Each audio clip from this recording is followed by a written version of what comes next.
and I am, diehard PMU, and it's my big love. But I think the PMU industry has been a little behind on catching up with techniques, and that includes machines. It includes needles. It includes a lot of things. Yeah. I think because it was so separate. I mean, the PMU launched kind of as its own industry many, many, many, many years ago. Separate from the tattoo industry. Separate from the tattoo industry. And I think the leaders of the industry back then wanted to keep it separate. And they came up with their own ways of doing things and whatnot, like these, very expensive digital machines, these very expensive needles, and all the needles were liners. They didn't really have, woven mags and shaders. Back then it was predominantly liners, small needles, expensive machines. They weren't doing all the movements and creating all these looks. And I think the PMU industry has progressed a little bit slowly. Can I ask you something? Yeah. Do you think it's because also the tattoo industry way back then, I'm not saying now, but was less accepting also? Yeah, the tattoo industry was definitely less accepting. You remember when I used to be deep into body tattooing and deep into PMU, when I would go hang out at the body tattooers, I mean, they would make fun of PMU. Right. And the way the PMU industry was and the types of needles they used. And it used to be, hard on me to listen to that. And then on the flip side, when I was hanging out at PMU conventions, and so I would have to listen to them call out coil machines as jackhammers, and it caused blood splatter all over your face. So they would, wear these big, huge masks and medical gowns, and it was just hard back then because it was so segregated. It just felt like both industries just didn't respect each other. And but it's changed. Yeah, now, which is great. Which is great. And I think there's a little bit more work to do, right? Yeah. A little bit more work to do. But wow, I mean, and I'm so grateful that this has happened in my lifetime because it's what I wanted for the PMU industry so badly. Well, because both industries can also grow from each other, right? From each other. Yeah, we can learn from each other.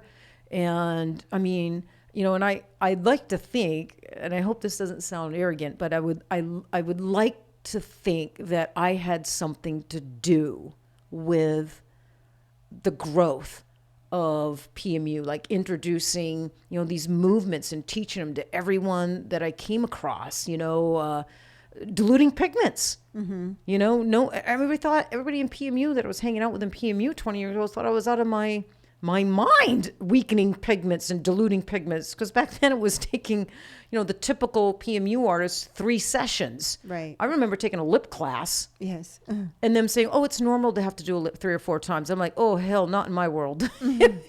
No way. If I have to do a client 3 or 4 times to get any lip color to stick, I'm quitting lips.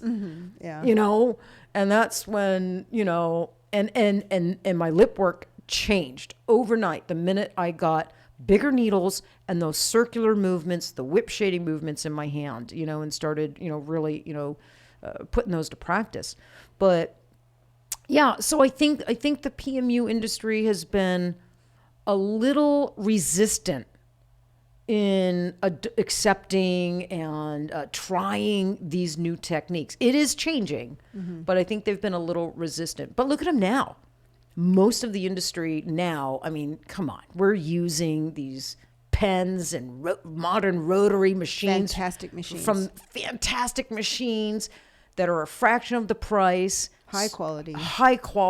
And they're all from the body tattoo industry, right? I mean, we're using way more needle configurations now. I know there's a huge trend with the single needle right now, and that's okay. And the 3 shader. And yes. The 3 shader, yeah. But, you're seeing more PMU artists now, picking up mags for the first time, or they're at least curious and want to explore, bigger needles. We got an email today, someone that took my powder brow course, and You know, she was just not digging the single needle and having a very difficult time, and got a 7 shader in her hand, and a whole new world opened up for her. She actually said, I was about to give up because Yes. I just couldn't get good results with the single needle. And I thought it was me. And she's like, come to find out, the single needle just wasn't meant for me. It wasn't me. That's just not my needle. I needed to explore and find another needle. Her niche. Yeah. Her niche, you know, and she did that by taking my powder brow course. And I know, it makes me a little verklempt when I hear that, because that's a career that, or, you know, someone, I mean, significantly changed her, you know, really helped her. And so she's digging the 7 shader. So I think that's, you know, my 2 cents on that. What else am I going to say? Let me see. So movements. No, I don't think it's old school versus new school. I think those are the movements for both body tattoo. Those 6 core movements are the movements, the technique in which we can move a needle and get good results. They all give a slightly different result. But those are the 6 core movements for body tattooing and PMU. Doesn't matter. Those are the movements. All are of equal value, right? Right. You're going to be better at some movements and use some movements more than other movements, but I think it's important to learn All of them. all of them. And I think that's the other thing that I see with the PMU industry, PMU artists. They tend to box themselves into only 1 or 2 types of needles, 1 or 2 types of techniques. Whereas in body tattooing, body tattoo artists are more open in exploring and using multiple needle configurations, multiple techniques. And that's how you become versatile. So that's always been my platform, you know, in my preach. Stay curious. If you're not curious, get curious, right? Curiosity leads to discovery. And discovery can open you up to a whole new world of a whole lot of things that you didn't even know existed inside of you as an artist. That's how I feel. Yeah. And it sounds like, okay, it could also save some time, right? Yeah, it can save some time. And some people don't care about that. Look at Na. Na loves that single needle And Michonne. and whip shading. And she don't care. It takes her 2-3 hours. It's just, she just loves the time involved in the whole process of Oh, learning. and she does beautiful. And she brows. does beautiful work. Yeah, absolutely. And it's not anything, any technique, any needle is wrong or right or indifferent. It's not about that. There's so many different techniques, movement, and ways of working that will all get you to a beautiful result. And that's what matters, is your secret sauce, the needle you're choosing, the movements you're choosing. Is that getting you to those beautiful results that you want for both yourself as an artist and your client, right? And if it is, you know, that's awesome. Right? Yeah. Yeah, that's our ultimate goal as artists, right? And I think that's one of the things I love most about PMU.